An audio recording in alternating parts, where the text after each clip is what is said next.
I analyzed hundreds of brain scans, and here is what KO does to your body.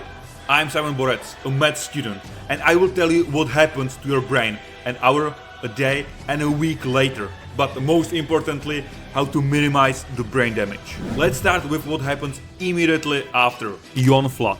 Within seconds, your brain cells start leaking potassium and flooding with calcium. Think of it like opening all the doors and windows of your house during a hurricane. Everything gets completely destroyed.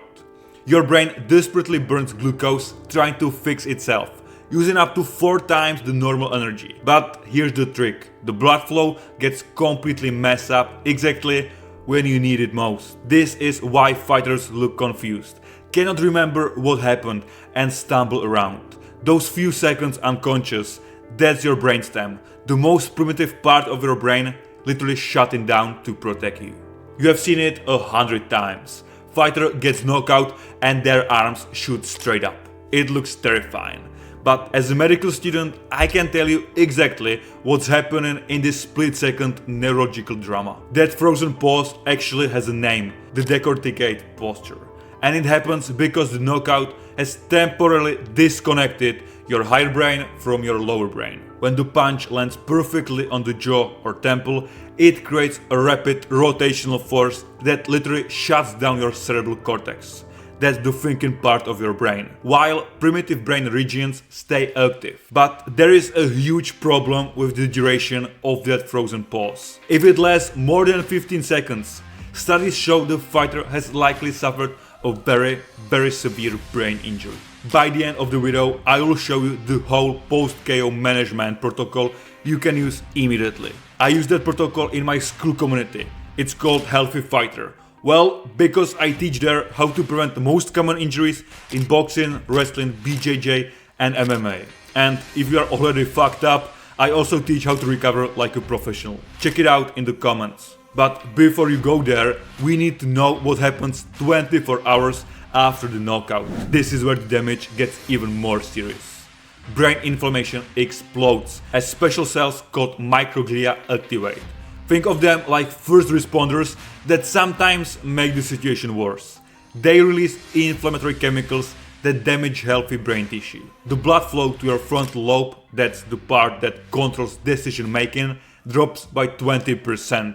This is why fighters cannot think straight. Therefore, I think it's completely pointless to make post-fight interviews with freshly KO'd fighters. However, the crazy part is we can now predict exactly how long recovery will take by measuring a protein called tau in your blood.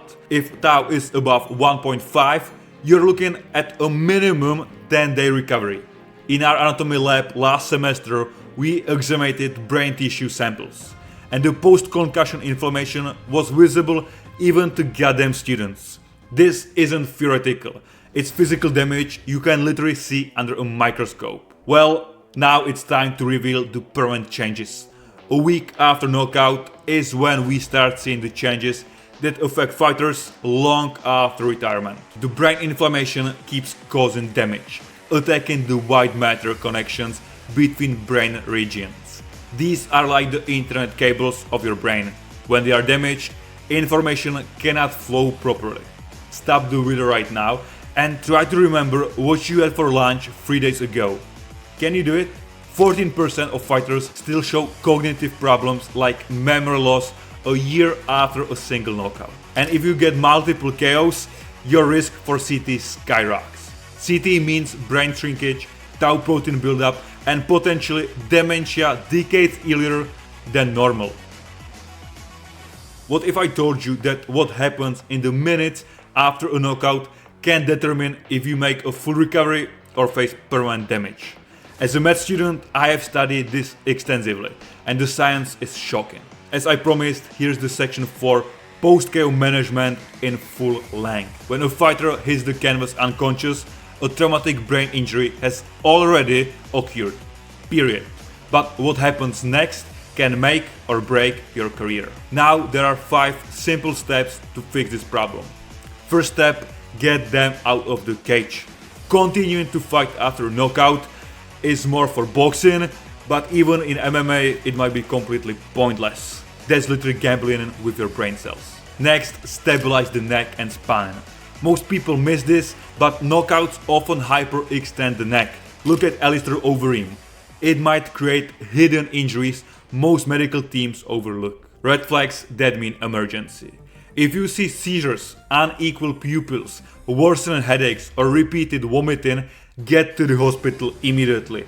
These aren't normal post-knockout symptoms. They are warning signs of potentially fatal complications. And here is my favorite 21-day comeback protocol. Most fighters rush back way too soon. But let me break down the exact 5-stage return protocol that elite fighters use. First one, full rest, 1 or 2 days.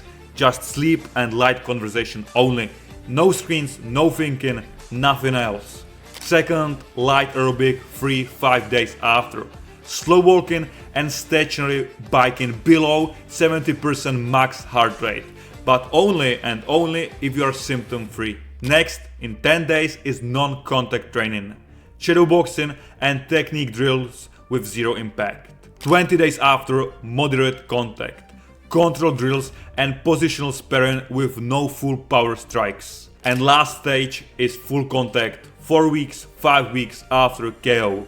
Sparring and competition simulation, but only with a physician clearance. Here's the most important part of this program. You must be symptom free for 24 hours before advancing. If symptoms return, back to the previous stage. But before you start training, I discovered the diet that makes you heal like a Wolverine. Creatine monohydrate isn't just for building muscle. Taking 20 grams daily for 5 days, then 5 grams daily can supercharge your brain's energy systems and reduce dizziness. Omega-3s are a fighter's secret weapon. 2 grams daily with at least 400 milligrams of DHA fights neuroinflammation. I personally recommend this to every fighter I work with. And overall, you need small frequent meals with complex carbs like oats and sweet potatoes, anti-inflammatory proteins like salmon and walnuts, low sugar electrolyte solutions to fight fatigue and headaches.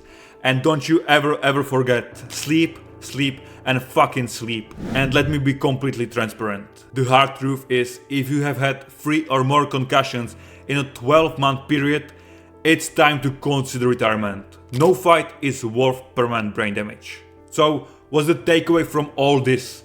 As a med student who loves this sport, I'm not sharing this to scare you, but because fighters deserve to know what's happening to their brains. In my school community, Healthy Fighter, I teach exactly how to minimize brain damage while still competing at your highest level. Check it out.